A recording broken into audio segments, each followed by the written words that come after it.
Deputy Adams. Concordia, two questions, Taoiseach, one about Bethany Home and the other about charities linked to the churches. And to take the second one first, I'm sure that you know and appreciate very much that charities are in the front line in helping families and citizens who are badly affected by the government's austerity policies. And these charities are now facing huge pressures on their resources. The St Vincent de Paul has revealed that calls for assistance have more than doubled since 2009, and that it's struggling to meet the €40 million cost of providing help for needy families. And much of this goes for basic essentials like food, energy, education bills. So we're now into a new era where it isn't just those who are on social welfare who suffer from poverty or from disadvantage, because many people paid employment, the self-employed, and indeed some people who are in good employment are facing debts that they cannot handle because of the impact of the economic crisis brought to us courtesy of Féin and their cronies, and then your government's policies subsequently. So we're now told by the CSO that there are almost 750,000 people in this state living in poverty. And I'll go back to what I said earlier, Taoiseach, the controversy, and I think you've also reflected this in some of your remarks, the controversy surrounding charity top-ups, or top-ups from charities to the executives has a disproportionate and very unfair impact upon all those very good people who are out funding and trying to raise funds for good causes. So will you join me in commending the good work of the St Vincent de Paul and of all those other charities that are working so hard to help people, particularly as we face into Christmas? On the Bethany Home, Taoiseach, and just to ask you if you had the opportunity to raise this issue with the church leaders, you'll know that just as the Dáil rose for the summer recess this year, the government announced that it did not intend to offer an apology or redress to the small number of men and women who have survived their time in Bethany Home. And this was announced outside the Dáil. Now, I have not got my head around why you do not extend an apology or indeed put forward a redress scheme, or indeed why you just ignored the Dáil and this statement was made outside of these precincts. Now, the Bethany Home in Rathgar, it wasn't simply a mother and baby home, and any attempt by the government to present it as such is deeply misleading. It was a Protestant maternity home, a children's home, and a place for detention of women on remand or convicted of crimes referred to the home by the courts. It was excluded from the residential institutions redress scheme on the basis that Bethany was a private home for which the state had no responsibility. And as a consequence, the survivors have also been excluded from the statutory trust fund, the redress mechanism that's to replace the residential institutions redress board. Now, I think that's very unfair. And this is a very, very small number of people who are involved. The state had responsibility to Bethany Home as it was subject to state inspections under the Registration of Maternity Homes Act 1934. The state also made financial contribution to the cost of the nursing of children in some cases.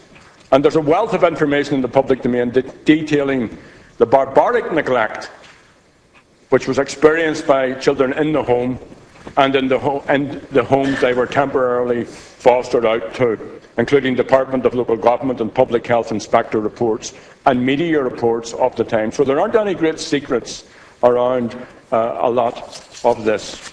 Such was the neglect that between 1922 and 1949, 219 Bethany Home children died, and they currently lie in unmarked graves in Mount Jerome Cemetery here in the city of Dublin. So, Taoiseach, the residents of Bethany Home were treated appallingly while they were there, and this has been compounded by not embracing them and by the refusal to treat them fairly and to include them in a redress scheme. So, Taoiseach, would you take the opportunity now to do the right thing? I stress again, there are only a handful of survivors, and will you commit to a proper redress scheme for these citizens and an acknowledgement of what was done to them was wrong? Thank you. I think we should say to Deputy Adams, for the information of the House indeed, the members who attended at the engagement with the Catholic Church and with the Church of Ireland represented a very broad, to use a pun, a church, if you like, of people from around the country. The Bishops' Conference representatives present were Cardinal Brady, Bishop Colm O'Reilly, Bishop John Buckley, Bishop Brendan Kelly, and also present were Monsignor Garage Dulé, the Executive Secretary of the Bishops' Conference, Father Michael Drum, Director of Catholic Schools Partnership, Dr Nicola Rooney, the Bishops' Council for Justice and Peace, Mr Harry Casey, Executive Administrator of the Bishops' Conference, and Father Timothy Bartlett as Assistant to the Bishops' Conference. And Mr Martin Long, Director of the Catholic Communications Office, was also present for some of that meeting.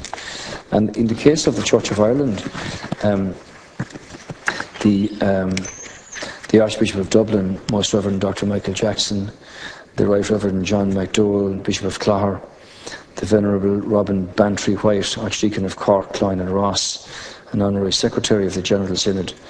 And also in attendance was the Reverend Kenneth Hall, the Dean of Clogher, Reverend Ethna Lynch, Rector of Mallow, Mr Sam Harper was Honorary Secretary of the General Synod, Miss Ethna Harkness, representing the Archbishop of Armagh, and Mrs Janet Maxwell, Head of the Synod Services and Communications, Mr Garrett Casey, Synod Officer, Mr Ken Fennelly, Secretary to the Board of Education, and Miss Lynn Glanville, the Dublin Communications Officer. So between the two of them, actually, I have to say that there were very good meetings, and that there was a very good discussion across all of these issues. I think it's fair to say that everybody recognised the impact of the economic crisis on homes all over the country, city, town and country. And I think the personnel who were present at the meeting reflected that very clearly. Loneliness, disillusionment, pessimism, and all of these things were discussed. And essentially, you're not going to be able to deal with those unless you have a situation where the economy is functioning properly and where you're actually on a growth pattern, which is why, from government point of view, you have to rectify those problems, and the only way you can do that is by creating employment, by growing the economy and by making things happen. I recognise, Deputy Adams, and I agree with you absolutely fully, of the work of the Vincent de Paul Society and so many other charities that you know about and that I know about, who give of their time absolutely voluntarily in the interest of looking after neighbours and people who, for one reason or another, require support and comfort and succour and facilities, and they do enormous work. So it's equally difficult for people who give their hard-earned money in so many cases they lose change, for everything from bucket collections to flag days to voluntary commitments, and they like to think that those coins and that contribution goes directly for the people for whom it's intended. And that's why I hope that when I say to you that we don't need an independent public inquiry, I hope this thing can be settled quickly and effectively, and that straight answers are given to straight questions, and the Section 38 agencies and charities dealing with disability come in before the HSE and indeed the PSC in regard to the CRC homes. Now I note your private members business, which is down here.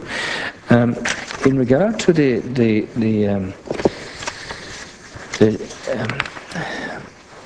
situation in rural Ireland generally, I think there was a recognition of what government were trying to do through the Common Agricultural Policy in terms of retaining as much as possible of the direct payment system. And as you're aware, Deputy Adams, that worked out at almost 97%, which I think was certainly against the head, given that many others felt that couldn't be achieved. We've got to see what backup that can be given now in respect of the Pillar 2 facilities to provide employment and opportunity in rural Ireland. These were matters that were raised by the church, by both churches. Now, indeed, the question of suicide was raised by them as a consequence of some things that are happening. The Archbishop of Dublin, Archbishop Jackson, referred to the approaches that he had had from the Bethany group and the correspondence that had been received between Archbishop Clark and the Minister for Justice. He said that he had taken a particular interest in Bethany, as the Bethany home was in his own diocese, but it had not been owned and it had not been managed by the Church of Ireland. The Church's view was that there needed to be, a determination of the full facts here, and he appreciated the complexity that was involved in that. Now, you've set out in your private member's business a number of issues in regard to the Bethany home. And obviously, this matter has been examined now by two governments and has been gone through exhaustively in the sense of equality of treatment with the Magdalen homes. But it should be noted that the Bethany home evolved from two private charities. That was the Dublin Midnight Mission and Female Refuge, and the Dublin Prison Gate Mission, which actually predated the existence of the foundation of the state. And back in 1934, that it moved from Blackhall Place to Orwell Road, Rathgar, and remained there until it ceased operation in 1972. It should also be noted that it operated as a charitable trust and carried out a pretty extensive range of functions. But in 1940, the High Court found that it actually had dealt in the majority of cases as being ones that were maternity cases. And it was also determined that the Bethany home was registered as a maternity home and was inspected under the Maternity Homes Act of 1934. So therefore it was not an enclosed institution. The government acknowledged for its part that Bethany home operated at a time when poverty was widespread, when infant mortality rates were very high, and that life for those children without family support would clearly have involved serious hardship. So we also recognise that that those who were as children in homes and institutions have a right to access their personal records, and the government has always commended the efforts that were made by those to preserve and make those records more accessible. I don't just give that as a response to your question. This was gone through exhaustively by two government analysis and reports, and it's a very different situation than applied in the Magdalen Homes situation.